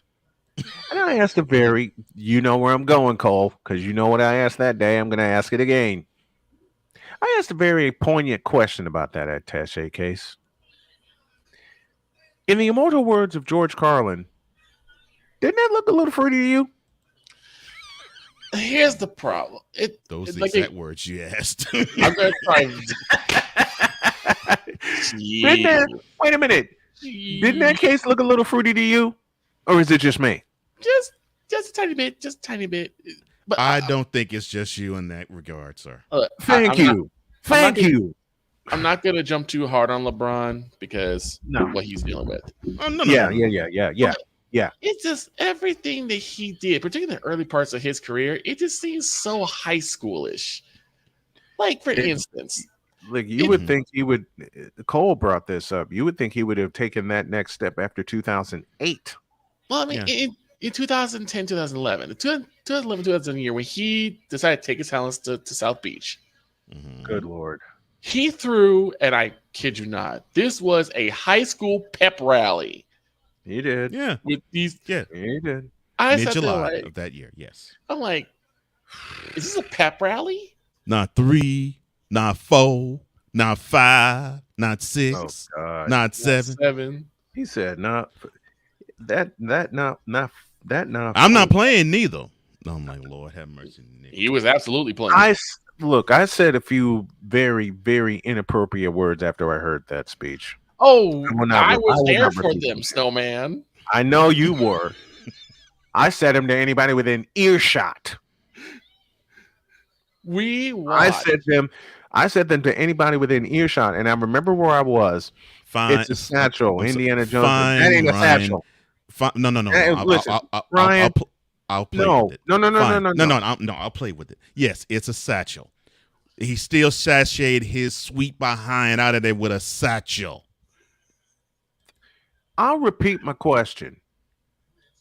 And this is the exact question I asked Cole. This is the exact question I asked the live audience at Panera who watched the game, even the ones who were Cavalier fans but knew their stuff about basketball. Mm-hmm. Didn't that look a little fruity to you? Yeah. Dude was having a hot girl summer. And then some. And then some. 34 after the hour. And now I said I was going to combine the last 2 points, but Reggie Miller said prime Larry Bird was greater than prime LeBron James. So we don't have to touch that one. What I am going to do is touch this one. Now, folks, I'm reading from my wonderful executive producer's notes here, who told me to have fun with this one. I love bronsexuals. I love bronsexuals. He said his exact note to me in this final note, we're gonna blow to smithereens. Cole said, quote, have fun with this one as it came from a bronsexual. With that in mind, I'll set the stage. We are going back to June 14th, 1998. The scene of the crime, the Delta Center, Salt Lake City, Utah. Yep, I know. You know what happened. You know what happened with that final shot. Oh yeah. I was at Six Flags Great America that night, watching the game with about, 6,000 other people. Mm-hmm. And by the time I got home to my wife at the time, and we saw the miraculous winning shot, you would thought there were 6,000 people in downtown Chicago watching this. Wait, I take that back. There was. There was. In all the bar on Victor Roosevelt Drive. Roosevelt Drive. Oh, Roosevelt Road. Yeah. Roosevelt Road between State and Michigan. Yep. And okay? Mm-hmm. I am going to play this clip aloud Actually, let me see if I could. Let me see if I can do one better. Yeah, June 14th, 1998. The scene of the crime is the Delta Center in Salt Lake City, Utah. You know what happened. Y'all know what happened. Yes, indeed. Points 44 and 45, which gave the Chicago Bulls their 6th NBA championship. Mm-hmm. Right. Well, somebody was a little angry. Yes. Let me change my tense. Somebody is a little angry. Now? Yes. Take 25 years later. Yes. Take a listen to this. Game 6 of the 1998 finals is infamous for more than just a controversial no call from Michael Jordan pushing off of Brian Russell. There were 2 other missed calls that potentially cost the Jazz the game. In the first half, Howard Isley shot a 3 right before time expired on the shot clock, but one of the refs waved it off. Even after reviewing the shot, the Jazz were not given the 3 points, though it clearly had left his hands in time. Later in the second half, Ron Harper took a shot after time had expired, but the refs never even reviewed it and gave the points to the Bulls, even though it was definitely a shot clock violation, now resulting in a 5-point swing in favor of the Bulls. The Jazz would lose by only 1 point after Michael Jordan would take his final shot as a Bull. But who was the ref missing all of these championship deciding calls? The notorious Dick Bavetta. Sacramento Kings fans know his name by heart. He was one of the referees of the controversial Game 6 of the Western Conference Finals in 2002 against the Lakers, where the referees were accused of game fixing. Bavetta was later investigated by the FBI in 2008 for manipulating games. So what do you think? Was the NBA fixing games? Byron. Push the button. Before I do. No. Byron Russell. Brian. No, it's actually Brian Russell, just spelled with an O. Oh, okay. It's actually Brian Russell. Now, push that button. This Braun Session Confession is brought to you by Braun Joy Juice. Braun Joy Juice, the ultimate joy juice of Braun sexuals worldwide. Made with 100% organic seal milk.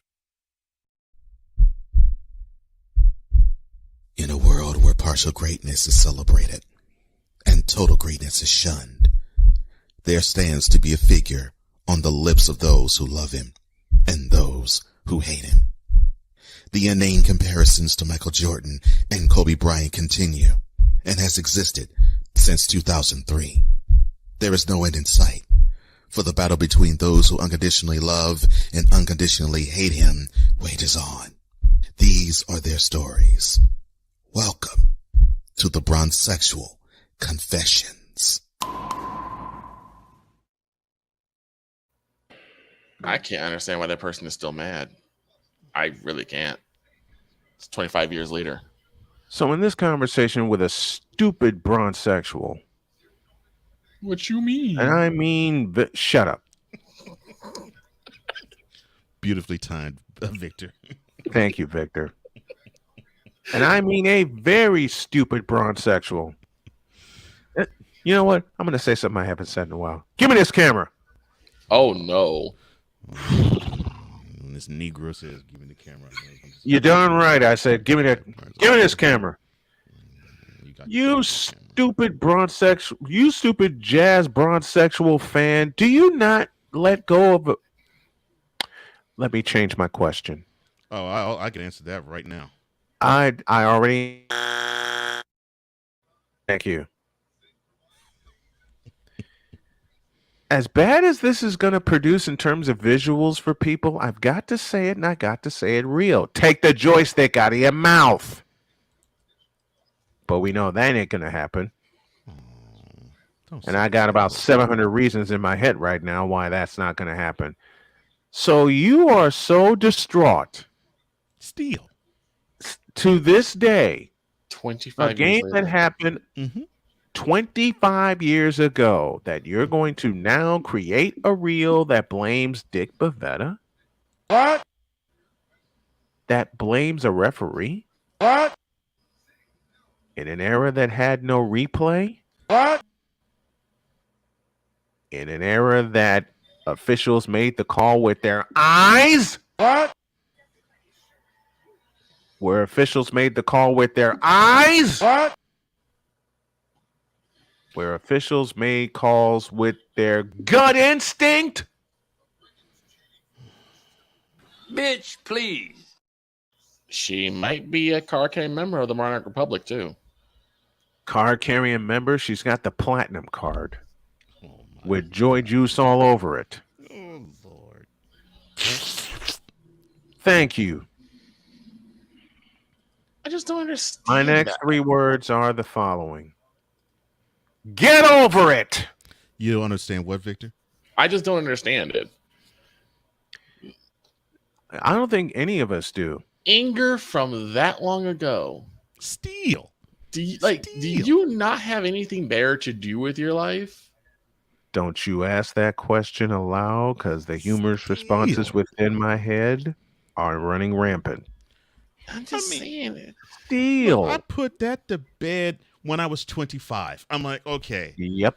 Whatever calls were made or missed, it doesn't matter. It really doesn't. Once again, in an era where the referees actually use their eyes and not the doggone video board. And it's not as if, let's be real and let's be honest. It is, and I say this with all the respect in the world for John Stockton. Yes. It's not like the Jazz were all choir boys. Right. No.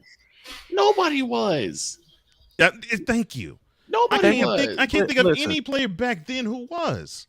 You had an army of demons in the Jazz. Let me put it this way. The top 2 defensive teams in the NBA for 2 consecutive years faced off in the finals. Yes.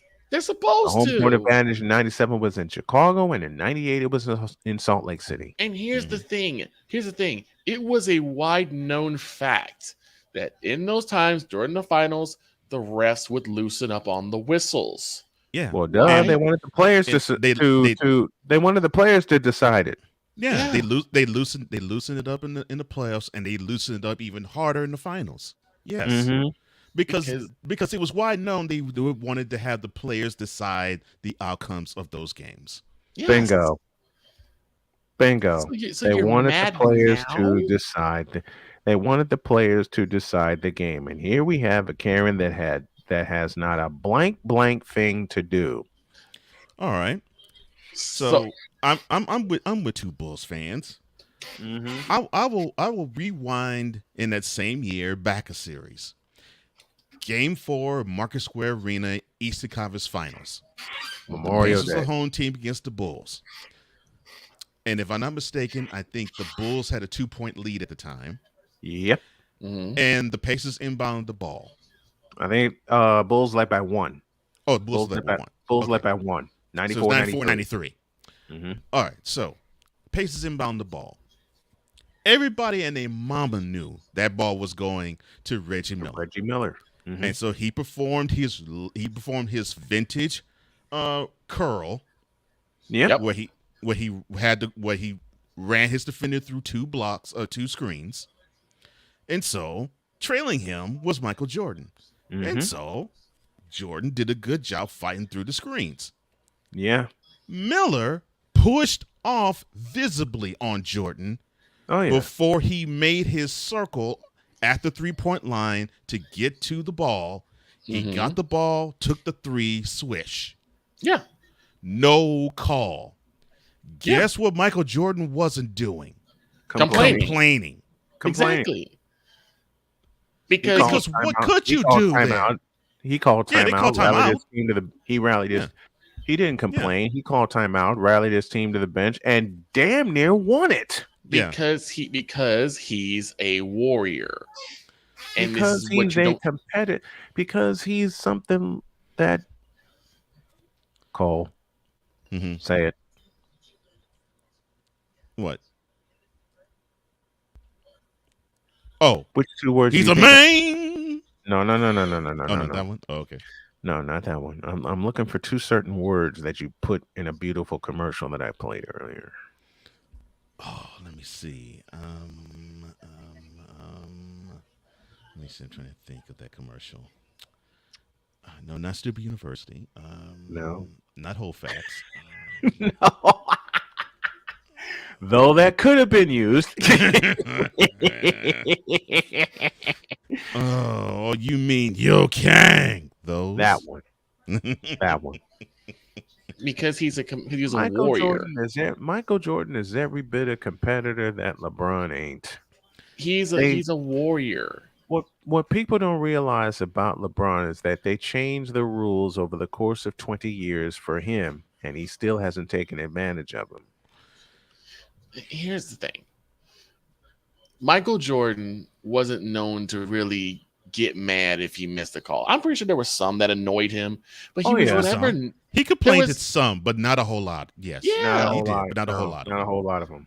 And he's like, "Look, all right, you got me. Guess what? Circle the date. Next time, I got y'all. I'm gonna get you. Yeah, I'm gonna get you in return. Right. And Game 7, he did. I'm about to say 3 games later, he took care. 3 games later. He and Scotty and Dennis helped put the game out of reach. But this is what aggravates me with a lot of these bronze sexuals is like they have this thing in their head. Oh God. Where if LeBron doesn't win, it's the ref's fault. Oh, well, they didn't call the fouls. Oh, well, they should have let him play. Go to buffer your point, Victor. Go to Game 4 of this year's Western Conference Finals. Last possession. Mm-hmm. Yep. Every bronze sexual known to man wanted a foul to be called on Jamal Murray. And I'm like, where did he foul? Right. Where? He didn't foul. I didn't see a foul. Where was the foul? May I use the late, great Jim Durham, please? Mm-hmm. Sure. LeBron drove to his weak side. Mm-hmm. And to borrow Jim Durham, the Nuggets did the correct thing and sent a posse after him. Yeah, as you're supposed to do. That's what you're supposed to do. Make it difficult for him to and actually made it difficult for both to put up a shot or to pass out. Yeah. Good Lord. Yeah, they made it difficult for him to pass the ball or to shoot. But you also have a lot of weak-willed referees who don't stand up to these. Yeah, who don't stand up to these players. And it's not just LeBron. Let's be honest. It's not just LeBron. No. It's James Harden. Any main superstar. Yeah. It's James Harden. It's Joel Embiid. It's Kyrie Irving. Dear God. Don't get me started. Russell Westbrook. Don't get me started on James Harden because Don't get me started on James Harden. As a Rockets fan, I would see these ridiculous calls when he was a Rocket. I would see these ridiculous calls be made in the regular season, and then when he would want those same calls in the postseason, and will complain and whine when he didn't get it called. I'd be the loudest in the room saying, "That's what you get for trying to act as though you want to draw a foul." Yeah, you get having no, and this is he's playing for my team, and this is what I'm saying. You deserve to have that no call, dummy. I had people, when James Harden first started coming into the league, I had people telling me, James Harden is the toughest player in the NBA today. And I'm like, Lord have mercy. They said, who is the toughest player in the NBA? James Harden was the strongest and toughest because of all the fouls he takes. I'm like, you mean all the fouls he complains for? He initiates 3/4 of them. The fouls that he complains for, the fouls that he cries for. Victor, real quick with this bronze sexual. Karen, shut up. Take the member out of your mouth and wipe off the joy juice. Get out of my face, you thirsty bitch. Yeah. In a world where logic and sense flies completely out the window, while purple and yellow glasses are donned, rises a figure who encourages ridiculous, undying loyalty. Yes, LeBron, it is you. All-star. It's always been you. It always will be you. Your career is a failure forever and ever. Amen. And All-star. your obsessive fan base, are complete utter failures. In a world where logic and sense flies completely out the window, while purple and yellow glasses are donned, rises a figure who encourages ridiculous, undying loyalty. Get the hell out of our faces, you thirsty bitches. In a world where logic and sense flies completely out the window, while purple and yellow glasses are donned, rises a figure who encourages ridiculous, undying loyalty. Good Lord, I'm about to throw up. This has been yet another installment of The Bronzexual Confessions.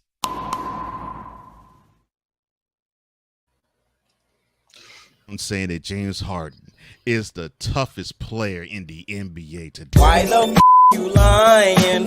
Why you always lying? Oh my God, stop lying. Always lying to me. You lying so much. You making it hard for me. Yeah. I just don't understand. James Harden. You mean this idiot? This fish-eyed fool of an idiot. Yeah. Said James Harden is the what? Toughest. The toughest and the strongest, because he's the most physical. He takes all these fouls. I'm like, you mean the ones that he sits there, he gets slightly tapped on the arm and he starts crying? If he doesn't, let me repeat Cole's response. Why the you lying? Why you always lying? Oh my God, stop lying. Always lying to me. You lying so much. You making it hard for me. Yeah. James Harden is softer than Charmin. As much, Cole, as much as you feel for me about the Moronic Republic, I feel for you about how you had to basically suffer through the Harden years with the Houston Rockets. And there were it was terrible, long years. It was terrible. Long years. Unfulfilled promise. It was horrible. I mean, 2015 and 2018 were their best chances of winning a chip. And both times they ran into the Splash Brothers. I knew they weren't going to win in 2015. 15 they were overmatched. They were overmatched, and they were fortunate enough to get to the conference finals. They were fortunate. Not only were they fortunate to get to the conference finals, they were fortunate to get one in that series, and they damn near choked that lead away. That's what I'm saying. That's what I'm saying. I was surprised I was surprised they weren't swept. They were fortunate enough to get to that part because they actually had a team in the Clippers in the previous round that a 3-1 series lead. And they'll never be the same. And a 19-point third quarter lead in Game 6. I just don't understand. Craig Ackerman went crazy during that game. Yes, he did. Yes, I just don't understand. Craig Ackerman went nuts. Maybe you guys can help me. I just don't understand what the modern NBA fan wants out of their basketball. I just don't get it. Maybe y'all can help me because I'm not trying to. I'm not trying to help. I think what they want. I'm seriously. Do we actually have an idea of what they want? Because I sure as hell don't. I think I do. I think what they want is they want to see an NBA 2K video game come to life. Maybe sprinkled in with a little bit of and one, because it's like they want a video game and street ball to be in these arenas. And I look, street ball has its place, and I love street ball.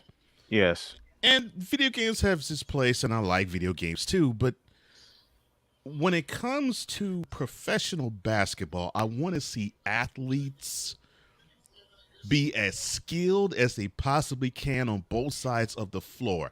I do not need for them to only know to do one or two skills and they're elite. Yeah. I'd rather see, instead of so much doggone ISO.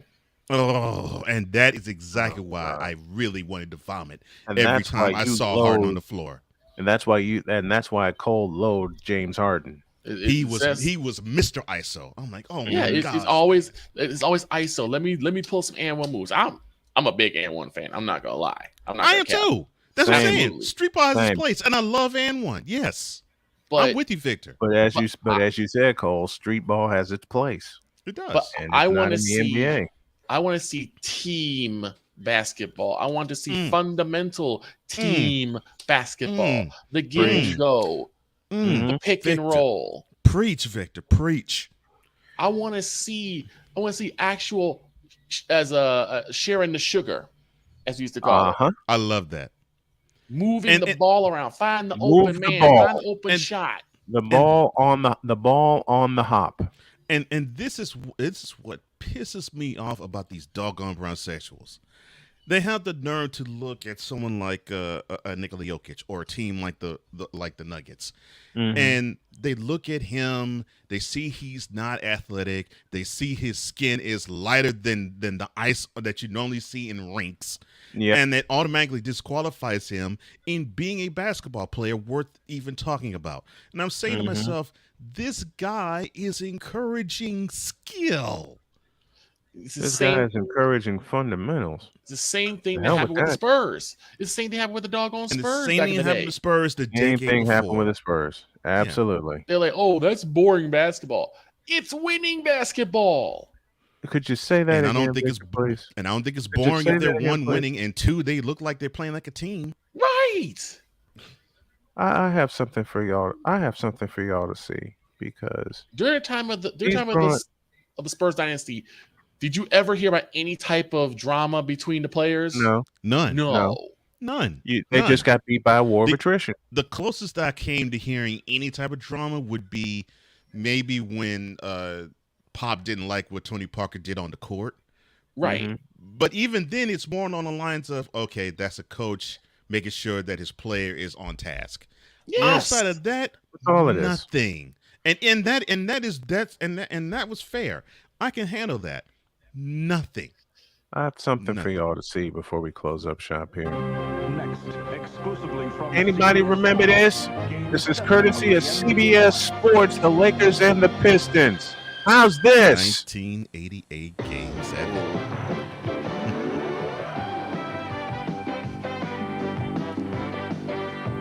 Of the NBA Finals / World Championship Series. Yeah.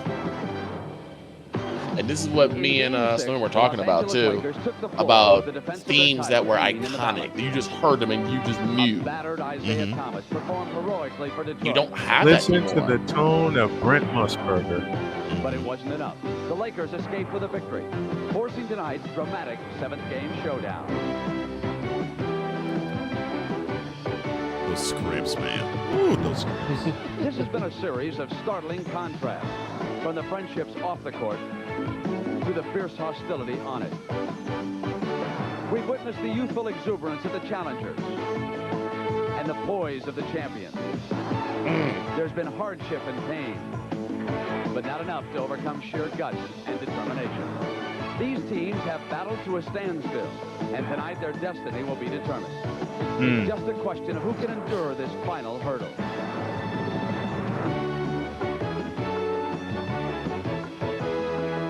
Speak that truth, Brent.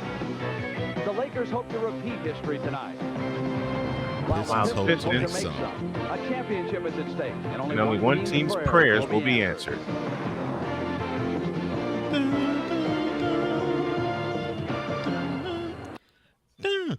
The Lakers hope to repeat history tonight. And the Pistons hope. Listen, I love the end of that. The Lakers hope to repeat history tonight, while the Pistons hope to make some. Kareem had this innate ability to make everybody just look small. Yeah, he did. At 7'2" and 233, And here's the scary part. That's at the tail end of his career. Imagine how much of a boss he was when he was in his prime. Imagine how much of a boss he was just with Milwaukee. Yeah. Because remember, he brought the Bucks to a championship in 1974. 71. He brought them 71. to the finals in 74, but they lost to the Celtics. Yeah. Okay. I thought, okay. Oh, you know who was underrated for covering the NBA on CBS? Pat Summerall. Yeah. I totally forgot he did NBA coverage. Pat Summerall voiced the NBA. I should not have been surprised. Yeah, shouldn't have been surprised. All right, we got to get out of here. Have a great day. God bless. Remember to make your next move your best move, and always remember, if your dreams don't scare you, then they're simply not big enough. Dream big, do bigger, and may all your prayers be answered. We're out of here.